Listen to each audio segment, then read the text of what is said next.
It's great to be back and seeing you guys again. I've been wanting to get this video out for quite some time, but as you may notice from the new background, I'm in a new place here in Charleston, and it took just a little bit longer to set things up than I was really hoping. But now we've got Stevie watching over things here, so we should be all right from now on. Today we are looking at a guitar that has turned into a real sleeper hit for me. It is the Ibanez Artcore Expressionist AMH90. That is a mouthful to be sure, but a welcome one. Let's go ahead and see what this guitar has up her sleeve.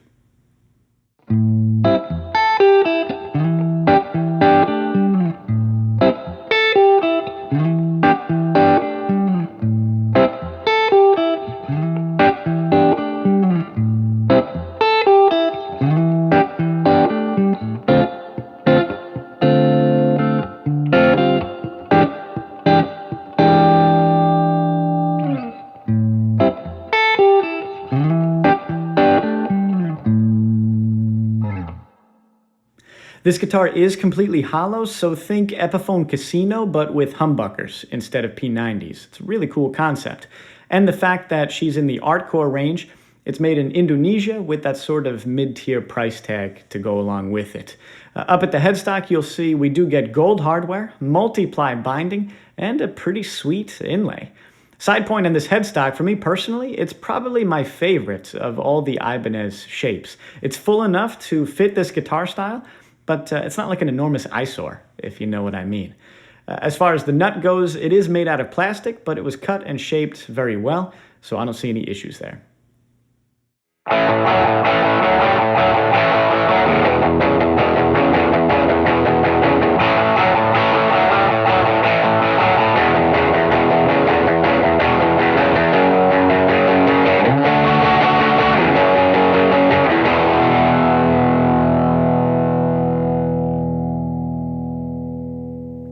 The neck and fretboard give us some interesting specs. You have a fairly full neck profile here with a three-piece construction of Nyato and maple. And that Nyato, hopefully I'm pronouncing that correctly, seems to be a rainforest wood that's common in Indonesia and in the Philippines.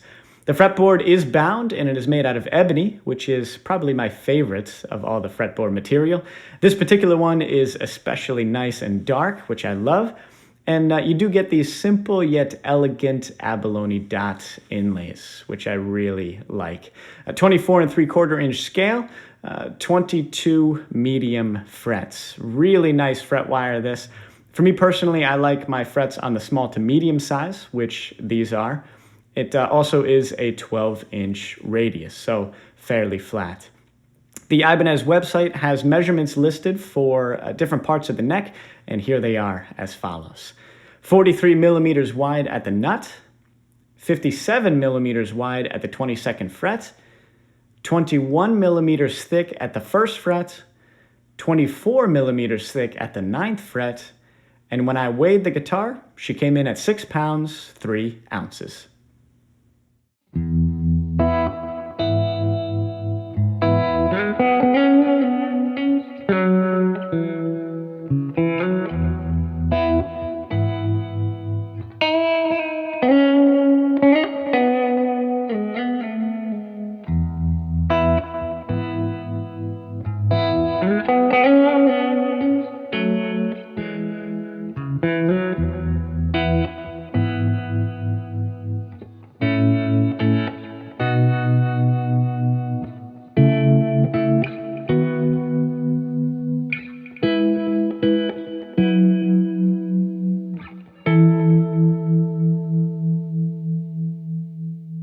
For the body itself, again, like I said, she is a fully hollow construction.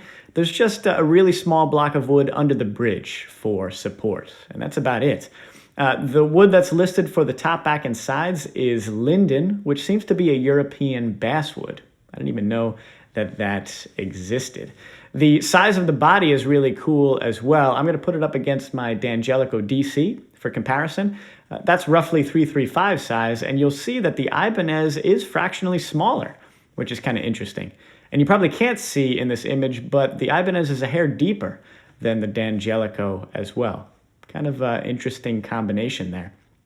And I don't know exactly what it is. Maybe it's just when I play this guitar, I get this vibe, or it's the whole fully hollow construction side of things.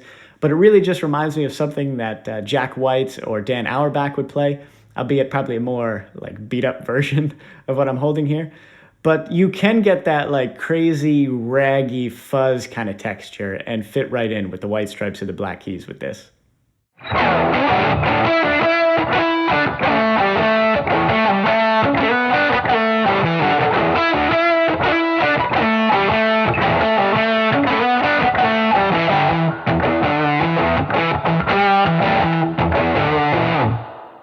The pickups here are the Ibanez Super 58s, which I think are a major upgrade from previous Artcore models. The very first guitar that I quote-unquote bought myself when I was 14 was an Artcore. It was an AS83 in violin sunburst. I spent like a year cleaning my grandparents' pool to save up for that thing. And while it was one of the greatest feeling guitars I've ever owned, as I got older, I just realized how sad the pickups were. They kind of shriveled up and died if you tried to stack any sort of gain on them. But not so with these Super 58s. They're really well balanced. They kind of handle just about anything you throw at them. If you want to see a full run through of these pickups, I will link above the tone profile that I've already made, because it goes through the pickup combinations in more greater detail than we have time for in this video. The only thing I didn't demo on that tone profile is what's called the tritone switch. It only works on the neck pickup for this guitar, but it gives you an unaffected full humbucker, a split, and the coils in that pickup wired in parallel. I've said it in previous videos, I'm not really a coil split guy, but whatever Ibanez did here, I think they did fairly well. You can get some pretty usable tones out of this switch. Not Strat-like by any means, but it's also not incredibly spiky like I normally come across with these kind of switches. Let me show you the neck pickup on its own using this.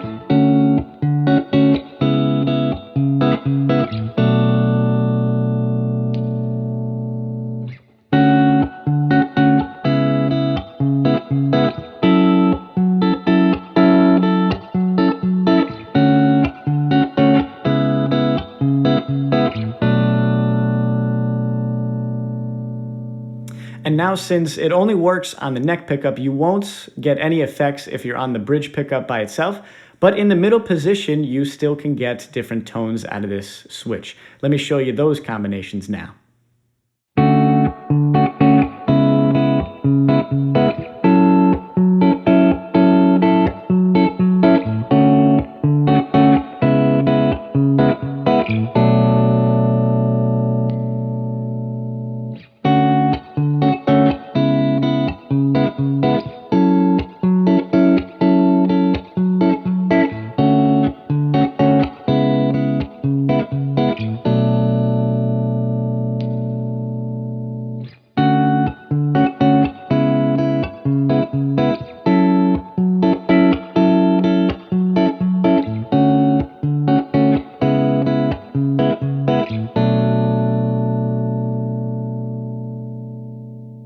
I said it at the start of this video, this guitar turned into a real sleeper hit for me. I picked it up primarily out of my Artcore nostalgia and the fact that she looks wicked in black. But I gotta say, after having it and playing it, she has just blown me away. When I first got it and pulled it out of the box, I probably sat there and played for about an hour before even plugging it in. She's just so smooth and so much fun to play. I honestly got to say she's going to be taking up a permanent position here, at least for the foreseeable future. And the fact that it's this fully hollow construction with these particular electronics, I think you get a different flavor of tones that you just don't normally get with the usual pile of guitars that you have lying around. If you do go ahead and try one of these, let me know in the comments below what you think. For me, it's a solid home run. As always, I've been Joey. Thank you so much for stopping in and watching this video. Please like and subscribe if you haven't already. We're going to be back to our normal schedule of putting out quality content for you, so be on the lookout for more cool stuff coming up soon. So until then, as I always say, thanks so much and take care.